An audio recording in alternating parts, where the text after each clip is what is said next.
আচ্ছা, নামের পাঠানো হিয়ারিং কমপ্লিট হলো, এই মাত্র ওনার অনেক ঝামেলা করে হিয়ারিং কমপ্লিট হলো, মানে ভিতরে প্রচন্ড ভিড়, মানুষ রোদ্রে লাইনে দাঁড়িয়ে থেকে থেকে শেষ পর্যন্ত ওনার হয়েছে। আপনি কি হলো বলেন, হিয়ারিং এ কি হলো আপনার?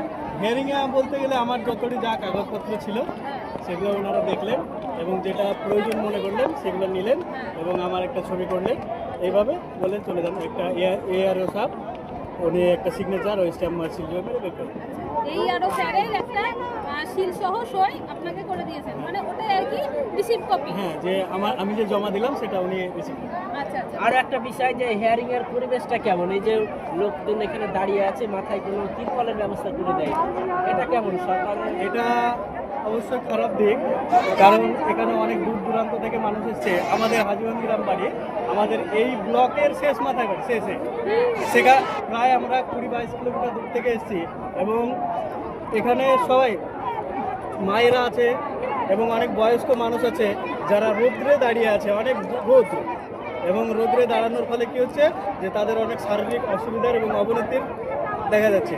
এটা যদি আমাদের প্রশাসন বা শাসক দল বা যে কোনো আধিকারিক দল থেকে এখানে একটা পলিথিনের ব্যাপার বা ছাউনির ব্যাপার করে দিত তো অনেক ভালো হতো। অনেক বাচ্চারা আছে, মায়েদের সঙ্গে অনেক বাচ্চারা আছে, ছোট তারা বাচ্চা আছে, মানে তার সঙ্গে একটু খাবার জলের ব্যবস্থা এটা অবশ্যই দরকার ছিল। কারণ এখানে মানুষের জলের খুব পানীয় অসুবিধা জলের হচ্ছে। কোনো ব্যবস্থা করার কোনো নেই কিছুর এখানে। ব্যবস্থা নাই, ব্যবস্থাহীন ভাবে হিয়ারিং করা হচ্ছে, হচ্ছে। ব্যবস্থাহীন ভাবে। কিন্তু মানুষ খুব কষ্ট করে মানে নিজেদেরকে টিকিয়ে রাখার জন্য অনেক চিন্তা মাথায় নিয়ে এসে এখানে কষ্ট করে লাইনে দাঁড়াচ্ছে, তাই তো? বেশ, ঠিক আছে।